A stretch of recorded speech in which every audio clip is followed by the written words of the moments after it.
Bonjour et bienvenue les amis sur cette nouvelle vidéo de GR Motors. Donc aujourd'hui, je vais vous faire une vidéo assez rapide parce que vous ne m'avez pas vu depuis un petit moment, 3 semaines, mais en fait c'est qu'à l'atelier, il y a beaucoup d'activités et on a Valentin qui est absent en ce moment, donc voilà, ça complique un petit peu les choses.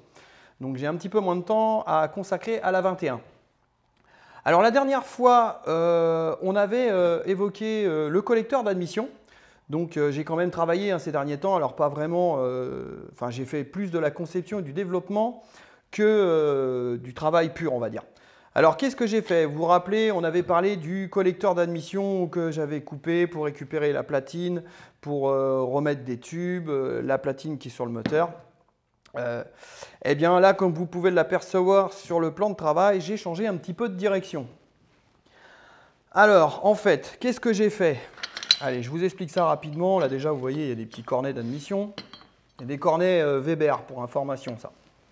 Alors, donc, j'ai toujours conservé mon collecteur.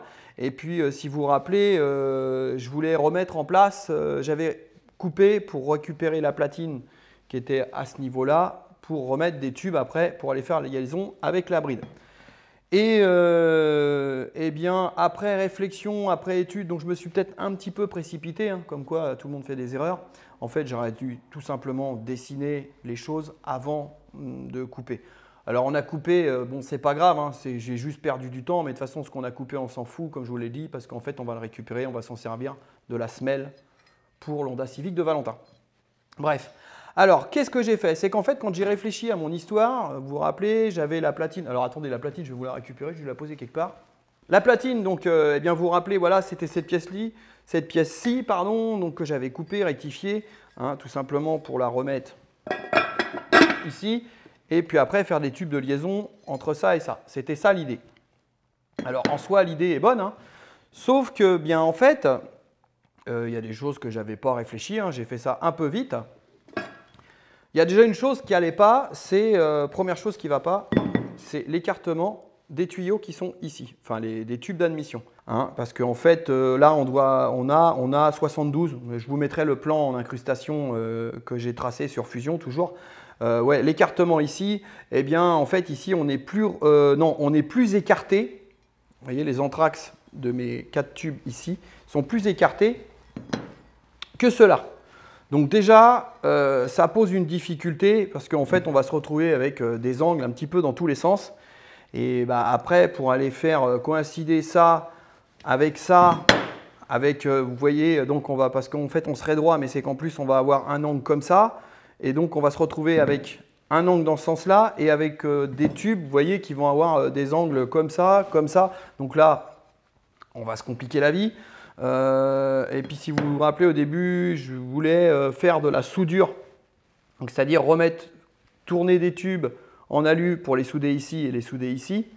Et puis au final, après réflexion, l'écartement des tubes, cette pièce-là que je ne trouvais pas très belle en fonderie, esthétiquement les soudures, bon, j'ai complètement changé de direction en fait. Alors, pas sur le principe, mais sur ça. En fait, je ne vais pas utiliser ça. Donc du coup, comme en mon habitude, je me suis remis sur la planche à dessin, comme on dit. Je vous mettrai l'incrustation de ce que j'ai fait, la réalisation du collecteur complètement assemblé sous Fusion. Donc j'ai dessiné cette pièce-là. Donc toujours à mon habitude, je la dessine et je la réalise en impression 3D pour être sûr que ça monte. Alors la différence, c'est qu'en fait, là du coup, ça m'a permis de faire une pièce donc sur mesure avec les bons anthrax. Du coup, on est pile poil sur les anthrax avec cette pièce-là, donc ça se correspond. Autre chose que j'ai fait, donc là, on va comparer, c'est que ça, vous voyez, c'est une pièce de fonderie à ce niveau-là. Je ne sais pas si vous allez bien voir à ce niveau-là, vous voyez, là, il y a la fonderie, c'est pas super clean. Bon, voilà. Voilà, mon problème, c'est d'être maniaque et de perfectionniste. Donc, voilà, ça me gênait. Je me suis dit, bon, moi, je vais les repolir et le machin. Donc, comme quoi, des fois, essayer de réutiliser une pièce qui est existante, on passe plus de temps qu'à en fait en fabriquer une autre. Surtout quand je vais vous dire le coût que ça a. Bref, donc voilà. Alors, ce que j'ai fait, j'ai refabriqué une platine, imprimée en 3D. On revient. Donc, vous voyez, elle va venir ici. Donc, jusque-là, ça monte. Donc, on a bien notre pièce qui va venir se remonter avec toute la visserie ici. Côté intérieur, là, les petits cônes, eh bien, eux, ils vont venir se mettre ici. Vous voyez, en fait, j'ai fait des perçages ici. Eux, ils vont venir se fileter et se visser ici. Donc, vous voyez, comme ça, 1, 2, 3, 4. On va mettre les 4 en place. Donc, voilà. Voilà à quoi ça va ressembler. Vous voyez. Donc là, déjà, moi, ça me plaît. Enfin, ça me ressemble plus, déjà. Voilà. Niveau fabrication, conception, c'est plus joli. Enfin, voilà. Ça me ressemble, tout simplement. Et il y avait, alors, premier point, donc, vous comprenez que ça, voilà, les cornets, ils vont être là, eux, ils vont rentrer là-dedans, donc hop, ça va se retrouver. Donc, on va bien avoir nos 4 cornets intérieurs, ces 4 pièces-là. Après, il y a les tubes qui vont être ici, pour faire la jonction avec la platine. Alors, j'ai réfléchi à plusieurs solutions. Au début, je me suis dit, je vais faire des tubes, je vais les mettre ici, je vais faire une soudure là. L'autre côté, je vais faire une soudure aussi. Alors, le problème, c'est que esthétiquement, ça ne me plaisait pas. Je ne dis pas que des soudures, c'est moche, hein. Il y en a des gens qui soudent très bien. Mais en fait, je ne voulais pas forcément qu'il y ait des soudures. Donc, j'ai réfléchi à comment je pouvais réaliser ça sans soudure à ce niveau-là. Et bien là, on peut s'en rendre compte. J'ai réalisé un fraisage, enfin un chambrage, hein, avec 4 trous. 1, 2, 3, 4, traversant et avec 4 fraisages de ce côté-là. Donc, j'ai réalisé les plans de ces tubes-là. Je vous mettrai l'incrustation aussi. Alors là, vous vous occupez pas de la partie qui est conique, fraisée ici. Ça, c'était une première idée, mais en fait que j'ai abandonné. Je vais vous expliquer après. Alors, j'ai réalisé donc un tube conique, 39,5 côté admission et 48 si je ne m'abuse de ce côté-là. Vous voyez, je vais vous faire l'assemblage après. Donc, cette pièce-là, vous voyez, elle va venir s'assembler ici. Voilà, donc là, en fait, ce que je vais réaliser, c'est un montage, on va dire, juste. Hein. Là, bon, là, c'est de l'impression, j'ai laissé du jeu. Mais voilà, là, si on va sur un autre, voilà, en fait, ce que ça va donner, c'est ça. Et je le mets en place, voilà. Donc lui, il va venir se monter là. Donc il y a un emmanchement sur 5 mm et il va être fixé par 4 vis. Donc du coup, on aura un assemblage mécanique parfait, un joint à l'intérieur. Donc on sera propre. Et une fois que ça sera assemblé, par-dessus ça, on vient monter donc notre... Alors on vient monter notre cornet. Je vais vous mettre 2-3 vis rapidos. Hein, c'est de l'impression 3D. J'ai fait les filetages, mais je n'ai pas pris le temps de les... comme on dit, de les repasser au tarot pour que ça visse parfaitement. Mais bon, là, c'est suffisant pour ce que je veux en faire. Hein. C'est du prototypage. Et c'est comme je dis souvent, c'est hyper important de faire du prototypage. Parce qu'entre le dessin et la réalité, eh bien, des fois, il y a des marges. Donc, voilà un petit peu l'idée. Vous voyez, donc là, voilà, ça va être fixé comme ça. Là, on voit, bah, voilà, ça correspond bien. Hein, coucou, on se voit. Donc, du coup, eh bien, là, on a bien l'entrée d'air ici. On traverse notre tube. Et après, eh bien, cette partie-là, elle va venir comme ça, ici. Alors, donc, partie côté plénum, elle est résolue. Notre platine, elle est dessinée, elle est faite. Les tubes, la liaison, elle est résolue. Ça monte. On serre avec 4 vis, l'étanchéité. On a nos cornets. Nos cornets, vous voyez, hop, ça monte dedans. Donc là, tout va bien. Et il restait la partie, donc, côté platine, culasse, de comment j'allais faire l'assemblage. Alors, sachant que vous voyez ici, on a une forme qu'on ne peut pas vraiment enlever parce que c'est la prise donc, des injecteurs. Là, j'ai réfléchi à plusieurs solutions. J'ai vu ça avec la personne qui fait de la soudure et tout. Donc, fatalement, quand on soude l'alu, ça chauffe beaucoup. On peut avoir de la déformation avec l'épaisseur des tubes et tout. Enfin, c'est faisable. Mais encore une fois de plus, esthétiquement, vu qu'ici, vous voyez, vous comprenez un petit peu la chose, c'est qu'ici, on va avoir une pièce usinée en aluminium avec de la belle visserie. On va avoir des tubes qui vont être usinés, qui vont être vissés. Donc ici, les jonctions, bah, ça va être parfaitement propre, pas de soudure. Vous voyez, un petit épaulement, un petit chanfrein. Donc on va avoir un truc qui va être vraiment propre. Me retrouver avec avoir un montage comme ça de ce côté-là et de l'autre côté se retrouver avec une soudure, enfin une grosse soudure, enfin une soudure. Ça me plaisait moyennement. Donc j'ai commencé à chercher un petit peu comment je pouvais faire pour faire mon assemblage. Et en fait, eh bien, voilà, j'ai encore redessiné, vous voyez, cette pièce-là en 3D. Alors là, évidemment, elle est en 2 parties, tout simplement parce que, en fait, bah, mon imprimante est trop petite pour imprimer la pièce en un seul morceau. D'ailleurs, par rapport à ça, il y a quelqu'un qui m'avait posé en commentaire qu'est-ce que j'avais comme imprimante 3D. J'ai une ancienne Ender 3 que j'ai entièrement modifiée et j'ai une Sidewinder, je ne vais pas arriver à le dire le nom, X2 avec lequel j'imprime quasiment toutes mes pièces. Et vous voyez, ça fonctionne parfaitement bien à partir du moment qu'on maîtrise bien ces paramètres d'impression et que les machines elles sont bien réglées et bien entretenues. Bref, voilà pour la petite interlude imprimante 3D. Donc du coup, je me suis imprimé ces pièces-là parce que, une chose aussi, je ne l'ai pas dit, mais le collecteur va pas être... Voilà, ça se démonte, c'est pas grave, on va laisser ça comme ça. Le collecteur ne va pas être droit par rapport à la culasse comme ça, il va être incliné.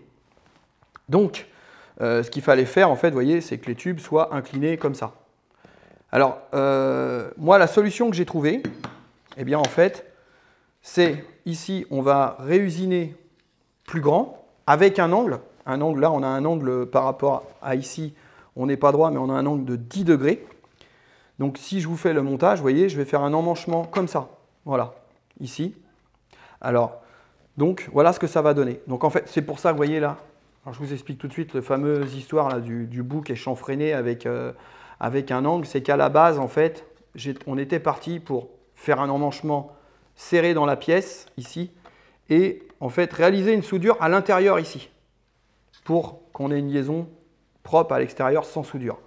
Alors après, voilà, le problème c'est que souder ici, là, alors tout de suite avant qu'il y en ait qui me disent ouais mais là tu n'as pas d'épaisseur, ça va casser, elle n'est pas à la cote la pièce. Hein. Là ici il y a beaucoup plus d'épaisseur. Hein. Je ne l'ai pas représentée aussi fidèlement que l'autre, je voulais juste la représenter pour faire du prototypage et me rendre compte un petit peu du positionnement sur le véhicule et de ce que ça allait donner.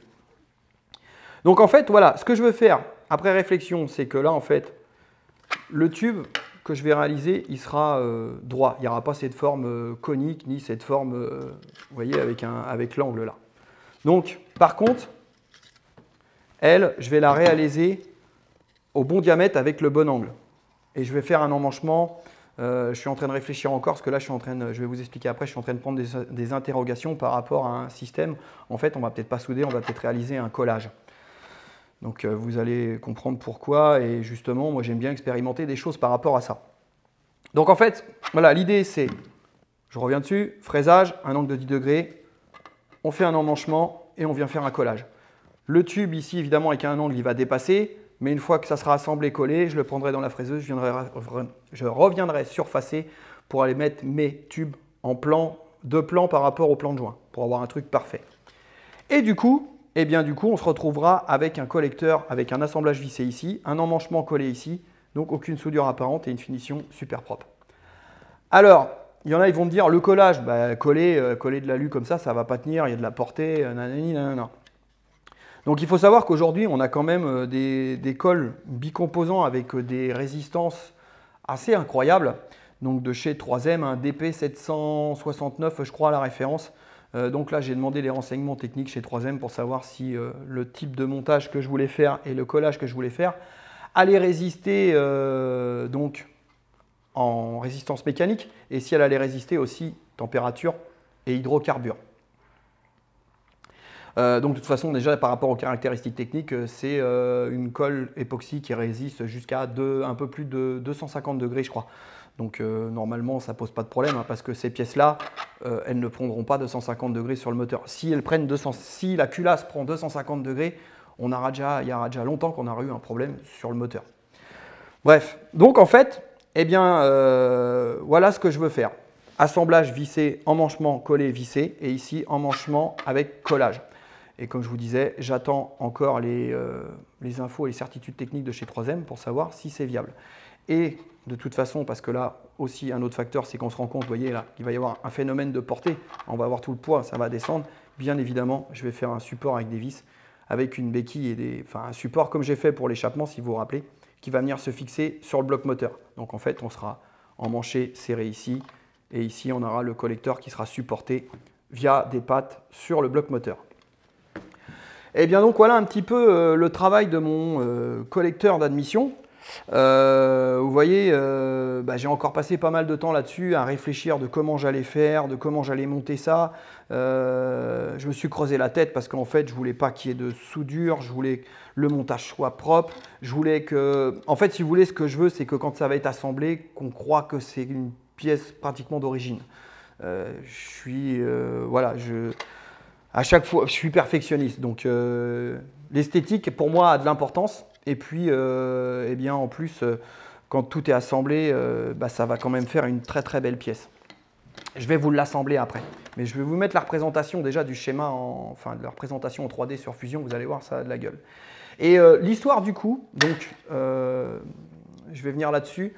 J'ai trouvé la personne qui va m'usiner mes fusées. D'ailleurs, la fabrication est lancée. Je lui ai envoyé le plan de fabrication de cette pièce-là, en CN 3 axes. Matière plus usinage de la pièce, telle qu'elle est là, 170 € hors taxe. Donc voilà, je vais surtout pas m'emmerder à la faire tout seul parce que ça, voilà, c'est quand même assez complexe à faire. Donc voilà, en fait, je vais avoir la pièce qui va arriver prête à poser avec tous les filetages et tout pour 170 € hors taxe. Et du coup, on va avoir quelque chose qui va monter parfaitement et avec un assemblage nickel. Alors les tubes, c'est moi qui vais les réaliser autour. Donc j'ai déjà réfléchi à comment j'allais procéder pour usiner ça. Et je vous promets, parce qu'il y en a plusieurs qui me l'ont demandé et qui attendent ça avec impatience, je ferai l'usinage avec vous d'un tube sur le tour, avec les perçages.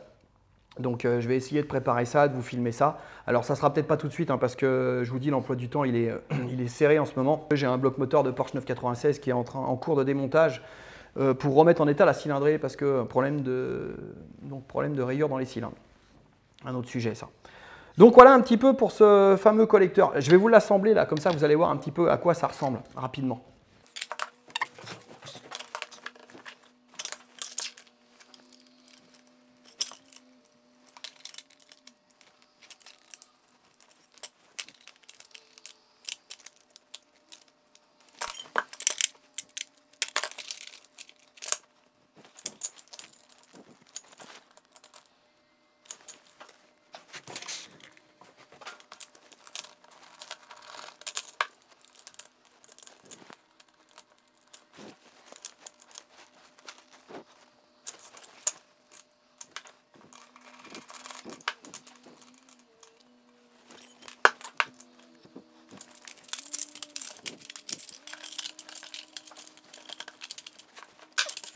Donc voilà un petit peu à quoi ça va ressembler une fois assemblé. Donc là, j'ai imprimé que 2 tubes. Bon, je ne me suis pas amusé à imprimer les 4 tubes parce que de toute façon, c'est les 4 mêmes. C'était juste vraiment pour voir un petit peu à quoi ça allait ressembler. Donc là, là on commence à voir un petit peu l'allure du truc. Vous voyez, c'est quand même vachement sympa avec les 4 cornets. Faut s'imaginer cette pièce-là en alu, donc usinée en CN. Ces tubes-là usinés aussi. Donc là, l'assemblage sera le même. Là, j'ai pas mis les vis, mais on aura bien l'assemblage par 4 vis.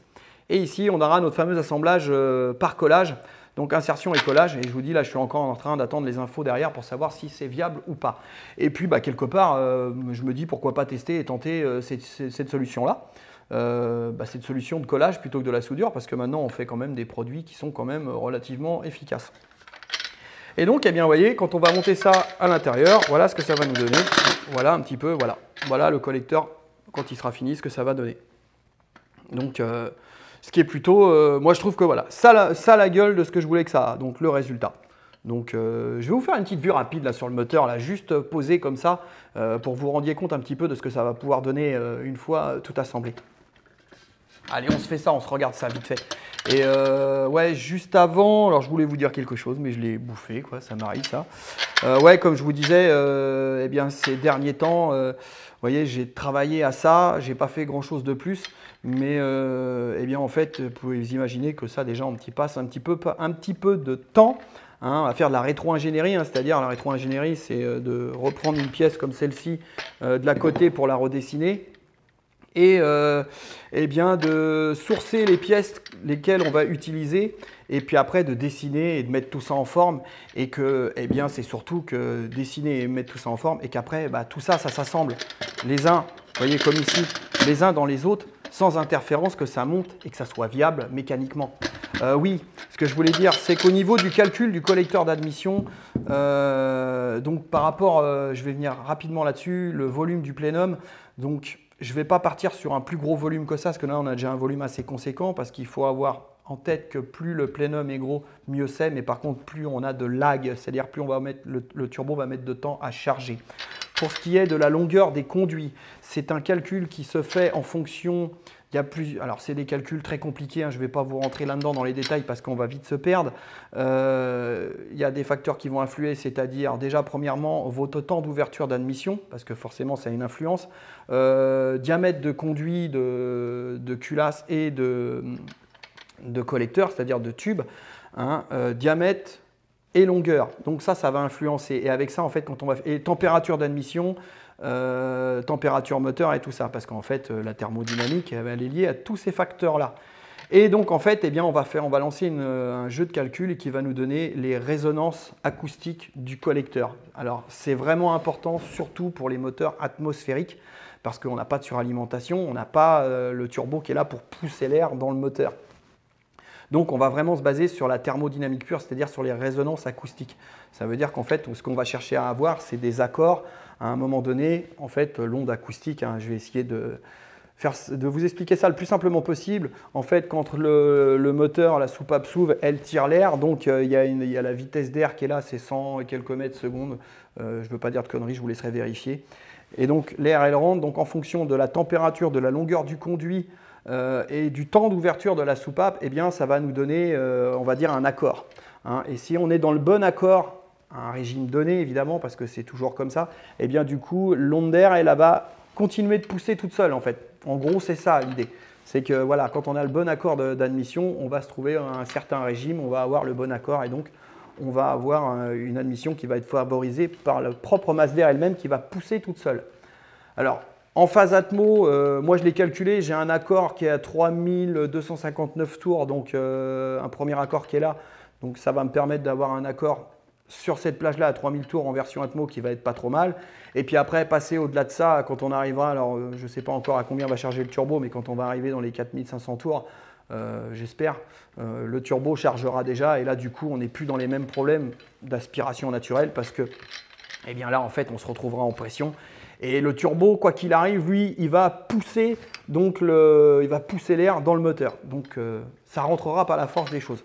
Mais on est quand même mieux avec un gros volume, avec une forme, vous voyez là, on comprend vite, hein, avec une belle forme arrondie, avec une belle distribution bien droite. Donc là, vous voyez, l'air arrive là, elle se comprime là-dedans, et là, on va pousser, on va rentrer. Donc, on va optimiser au maximum. Donc après, pour ceux qui veulent rentrer dans les calculs, les formules et tout ça, je vous laisse aller chercher sur Internet. Bon là, il faut déjà commencer à avoir un petit peu de notion en thermo et tout ça parce que ça se complique vite.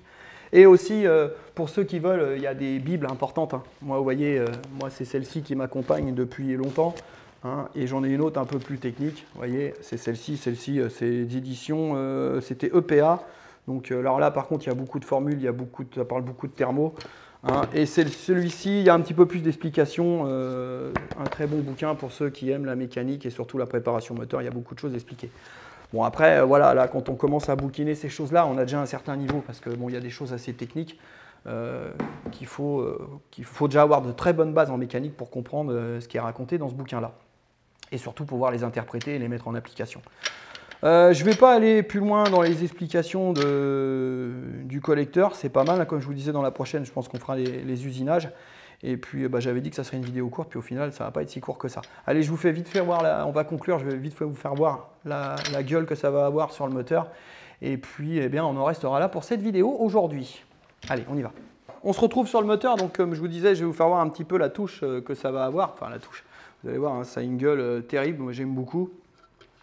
Donc, eh bien, en fait, alors, vous voyez, le moteur est légèrement incliné hein, comme ça, mais en fait, c'est sa position sur la voiture. Sur la voiture, il n'est pas parfaitement, vous voyez, il a un petit peu d'angle. Alors, 14 degrés, je crois. Donc, il a un petit peu d'angle comme ça. Donc, il est à peu près, je crois, à quelques degrés près, il est dans la position de la voiture. Et bien, en fait, vous voyez, ça va venir se présenter, et bien, voilà, ça va venir se mettre comme ça, ici. Donc, vous voyez un petit peu, voilà, je me recule un petit peu. Quand ça va être en place sur le moteur, ce que ça va donner. Donc vous voyez un petit peu, alors attendez, je vais essayer de faire, parce que là je le mets pas parce que ça ne tiendra pas, mais grosso modo, voilà un petit peu la gueule que ça va avoir. Alors effectivement, tout de suite, eh ben, ça a une autre gueule, hein. Il n'y a pas à chier. Hein. Donc ça a une autre gueule, et puis c'est surtout que techniquement, mécaniquement, eh bien, on va avoir de la performance supplémentaire. Et alors aussi, le fait d'avoir du prototypage, hein, comme j'ai fait là, c'est que, eh bien surtout, vous savez que j'ai une Note 21 dehors avec un moteur dedans. Et ça m'a surtout permis de le mettre en place et d'être sûr que, eh bien, en fait, le collecteur ne tape pas dans la carrosserie et que la sortie ici, eh bien, elle n'est pas dans le longeron. Donc là, je suis bien au bon endroit, tout passe, donc mécaniquement, eh ben, c'est viable, ça monte. Donc voilà ce que ça va donner. Je vous refais une petite vue rapide. Alors un truc qui pourrait être marrant aussi, imaginez-vous, je ne sais pas s'il y en a qui... Alors, attendez, je vais enlever ça. Voilà, je vais poser ça là. Voilà, je vais me libérer un peu les mains. Là, si... qui connaissent un petit peu les voitures Atmo, quand elles sont montées avec des carbus ou des choses comme ça, on retrouve souvent, ce type de collecteur avec les cornets, enfin boîtier 4 papes, si on avait un ITB avec, en Atmo, ça donnerait un engin comme ça. Et moi j'aime beaucoup l'esprit de ces moteurs-là, un peu typique des années 80-90 quoi. Donc voilà. Bah écoutez, autre chose, oui, donc je remercie toute la communauté, tous les nouveaux abonnés, tous les commentaires. Alors évidemment, j'ai même pas le temps de vous répondre, je suis désolé, mais parce qu'en fait, si vous voulez, YouTube, bah, c'est pas mon activité principale comme certains youtubeurs. Moi, je me considère pas déjà youtubeur. Moi, je suis juste là pour vous partager ce que je fais, ma passion, et puis bah, ça me fait plaisir de le faire, et d'autant plus, encore plus, quand je vois tous les nouveaux abonnés, tous les commentaires que j'ai. Donc je pense qu'il y a un moment donné, je vais peut-être faire un FAQ pour répondre directement à vos questions. J'ai vu un commentaire qui est passé là sur la dernière vidéo, il me semble, ou avant-dernière, sur la dernière, non. Quelqu'un qui parle des triangles par rapport aux liaisons du tirant de chasse et tout ça. Je pense que je vais revenir là-dessus et je vais essayer de comprendre un petit peu ce qu'il a voulu me dire. Enfin, je vais regarder. Ça m'a interpellé. Donc, vous voyez, il y a certaines questions qui m'interpellent plus que d'autres. Où j'essaierai de venir dessus techniquement, essayer d'apporter des réponses techniques et essayer d'élucider s'il y en a qui se posent des questions réelles par rapport à ça. Et autrement, bah, je vous le dis encore, merci à tous pour tout le soutien et puis tout l'engouement que vous pouvez avoir autour de ce projet de 21 Turbo. Et là, vraiment, maintenant, aujourd'hui, je fais ça parce que ça me tient vraiment à cœur et pour moi, c'est vraiment un boulot de passionné. Enfin, c'est un boulot de passion, maintenant, je pense que vous le savez. Moi, je suis vraiment passionné par ce que je fais. Et aujourd'hui, de pouvoir réaliser ça, vous voyez, en fait, je vais vous dire ça comme ça. Pour moi, alors aujourd'hui, je fais des choses comme ça. Peut-être qu'il y en a. Enfin, moi, ça me paraît facile, mais en fait, si vous voulez, pour arriver à faire ce que je fais aujourd'hui, eh ben, c'est tout simplement 30 ans d'apprentissage. Voilà, ça fait 30 ans que je fais réellement de la mécanique dans des ateliers. Et puis, bah, ça fait 30 ans que j'apprends et ça fait 30 ans que je cherche, que j'essaye toujours d'aller plus loin. Enfin voilà, quand on est passionné par ce qu'on fait, on essaye toujours d'en faire plus. Donc voilà, aujourd'hui j'arrive à réaliser ça parce que je ne l'ai pas appris en un jour. Ça fait 30 ans que j'apprends à faire de la mécanique parce que tous les jours on est apprenti dans ce métier-là. Donc voilà pourquoi aujourd'hui j'arrive à réaliser ça. Et puis ça me fait plaisir de vous le partager aussi et quand je vois l'engouement, ça me pousse encore plus. Eh bien écoutez, sur tout ce blabla, sur une vidéo qui ne devait pas durer longtemps et qu'au final, je ne sais pas, on doit être au moins à 30 minutes ou 40 minutes, j'en sais rien, je verrai ça au montage. Et bien comme d'habitude, un petit pouce bleu, ça fera plaisir. Et surtout, n'hésitez pas à vous abonner, à partager et liker. Et je vous dis à bientôt. Tchuss!